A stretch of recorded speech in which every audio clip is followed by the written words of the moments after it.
Belle here. So today is another Saturday. Well, I'm recording this on a Saturday, so we're supposed to cover another mental health issue. So this should be day 9 of VEDA. And today's topic, as promised, is PTSD. As normal with these, I want to give a trigger warning that if PTSD is something that you deal with, or if you are somebody who may be prone to being triggered by openly discussing mental health issues, I don't mean to ever trigger anybody or to cause problems. I don't mean to go too dark ever, but just figure I should always put out a fair warning. So if you are concerned, click away. PTSD. What is PTSD? By definition, PTSD is post-traumatic stress disorder. Let's pull up the actual definition. Okay, so PTSD is a disorder that develops in some people who have experienced a shocking, scary, or dangerous event. A lot of times it's triggered by your fight or flight instinct. And generally the most common example of somebody who deals with PTSD is usually vets, people who've come back from war, or somebody who has dealt with torture or survived a very, very traumatic event. Say, for example, somebody who maybe lived through 9/11 and was directly affected by being there during such an event.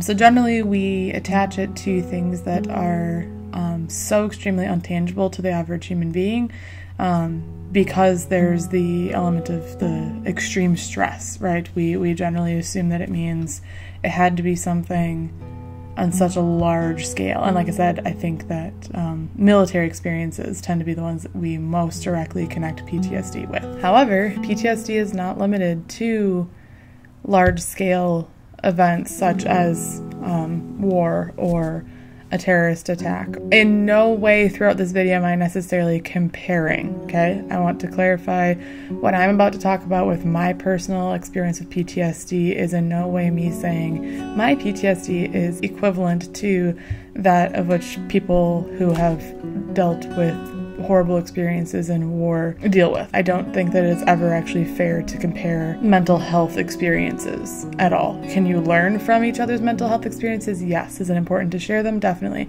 I do not think it is appropriate to ever compare and say that one is worse than the other or better than the other. My personal experience with PTSD stems from a number of events in my life. For example, a lot of you know that I was not in some of the best relationships in my past. I was in some extremely abusive relationships, particularly one that was very emotionally and somewhat physically abusive and sexually abusive. And it's a relationship that still, to this day, affects daily life sometimes.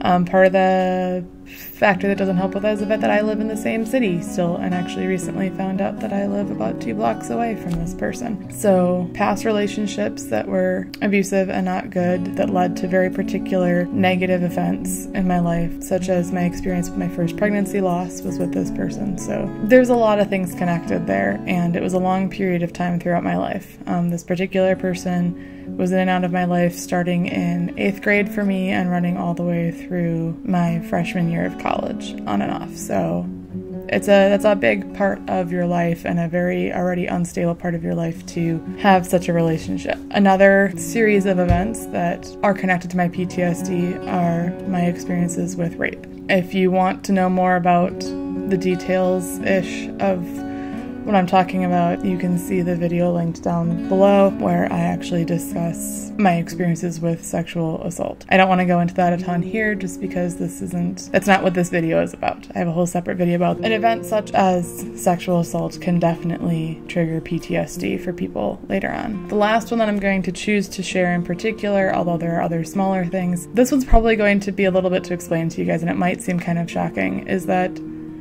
my history with suicidal tendencies and self-harm, I would believe in a sense, have caused PTSD for me. Now, let me go in and explain all 3 of these, exactly what comes out of them, like what triggers PTSD for me, right? Like these are the events that initiated it possibly existing in my life. What brings that about, right? What triggers it? So, for example, when it comes to the relationships, when I found out that I live only 2 blocks away from this person, that was very, very triggering for me. That I went through probably about a 2-week period where I was scared to come out of my house. I was convinced that every time I saw a car that looked like what I know his car is like, I would have a panic attack. It brought back a lot of flashbacks to things that happened between me and this person. And that started to affect things, like say that if I was kind of already in that state of mind and Joe would come try to hug me, I would freak out a little bit at him. It would take me a second to process that I was okay and that was not happening. That goes hand in hand with the sexual assault experiences. A lot of people who are survivors of sexual assault have a form of PTSD where sometimes if a person touches you the wrong way or says the wrong thing or even just something that normally is totally okay, but one day it reminds you of your past experience, it can trigger you to respond differently. It can trigger you to panic or to lash out at the person, to pull away, to not feel safe, to feel like you are in your previous experience all over again. It doesn't mean that it happens every single time, and it doesn't mean that it happens to every single person who's experienced these things. The other thing that oftentimes triggers either one of those for me is, and this is something really weird, but weather, time of year, and smells. So there's a certain time of year that I connect with some really number of negative things in my life. Sadly, it's fall, and I love fall. Fall is my favorite season, but when you get into that transitional period between summer and fall where it's at night, I always call it Halloween night feeling. So at least if you live in the Midwest, Halloween, at least in the past, used to have a very distinct feeling. It was kind of this chill, still, but slightly windy, dark night. It has a very particular feel. If you know, I'm sure some of you out there know exactly what I'm talking about.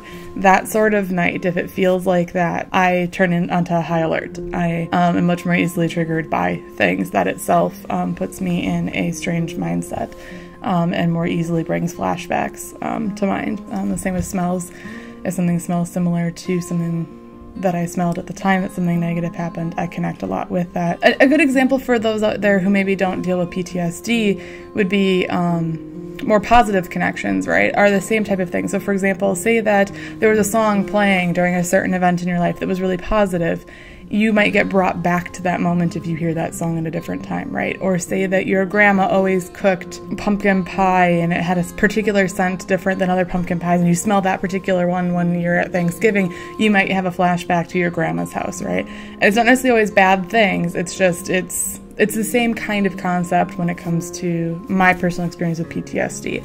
A lot of it has to do with flashbacks and having to then remind myself that I'm actually here, not there. The weird one that I was explaining when it comes to my history with suicidal tendency, depression, and self-harm, it is very easy to slip back into that mindset. And periods of time that were really, really, really bad for that for me, when I was at my extreme lows, if I connect something to that, if I think about that too much, or if I start to feel that way again, I get extremely panicky. I respond similarly to my other experiences that cause PTSD for me. And I'm sure there's a few of you out there who maybe have dealt with the more stereotypical versions of PTSD, who maybe are feeling like I'm misusing this terminology, but I do want to be clear. My personal belief is that no specific definition works for every single person and every single experience. However, based off of talking with multiple people, including the fact that my own mom is a counselor, I do know a lot of the terminology and I do know what may or may not fit. So it may not be the stereotype. However, having a fight or flight response to a current experience that reminds you of a past experience, or something currently happening to you triggers a response like you were in that past experience,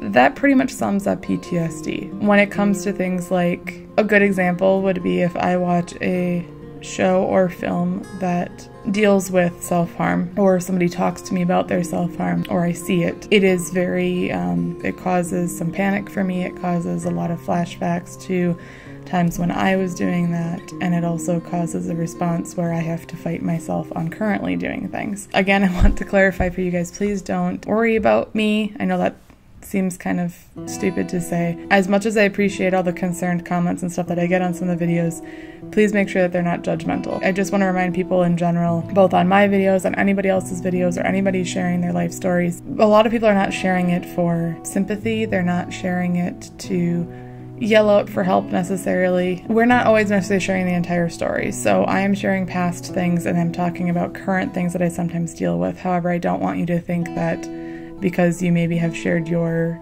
experience with me that suddenly you triggered me. Okay, please don't be concerned about that. And also in the comments, please do not make assumptions about what I am doing or not doing right in my life to deal with things. So that's all I want to say. Anyway, as far as treating PTSD, obviously any therapist you go to, they're going to have different ways to deal with that. A lot of it is talking it through. A lot of it is finding ways to remind yourself that you are not in that past experience anymore. The biggest thing for me is I have to re-ground myself. I have to, if I talk about it, my main go-to person obviously is Joey. If I'm dealing with something, I tell him. And a lot of times he can help me refocus on where I am right now. One of the things that he does if I start to panic too much about certain things is he will tell me a story. He will make up a completely random story on the spot, usually about some cute animal with some weird, strange problem, and it overcoming that problem. And it's very hilarious because he makes it all up on the go, and it usually makes me refocus on that. Or we go do something, we get outside, or just simply reminding me that I'm safe and I'm okay. Sometimes talking it through is best, and sometimes not dwelling on it is better. So it all depends on the particular situation and the day and what thing was being triggered. And again, I'm sharing this because I know I'm not the only person. I don't want you to ever feel like you're alone, and I want people to understand that mental health does not have a definitive definition. It does not have a right or wrong. It does not have a right or wrong way to deal with either. Every single person has a different experience, and every single person deals with it differently. And I guess I shouldn't say there isn't a wrong way to deal with, because if you are hurting yourself, that is not good. I'm not going to judge you for it. I have no right to do so, but there are things that are better ways to deal with certain mental health issues. Talking is one of the most important, so hence why I'm deciding to do this, because it helps me, and I hope that even if it only helps one person out there, that makes it all worth it. This is a topic that I want to be careful about asking you guys to share things in the comments.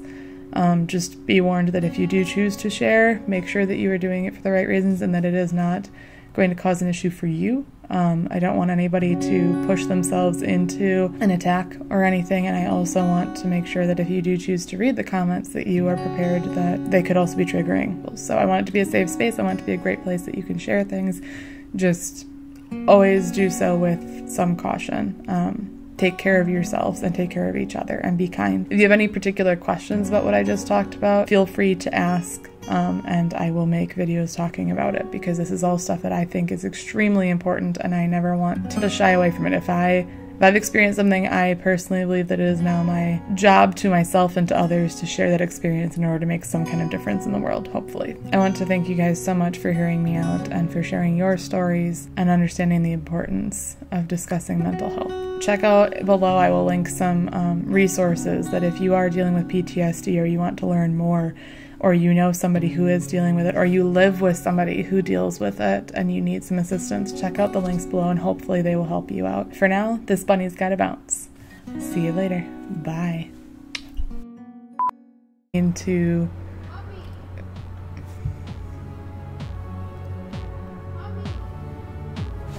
neighbors. Oh, generally the most common, excuse me. So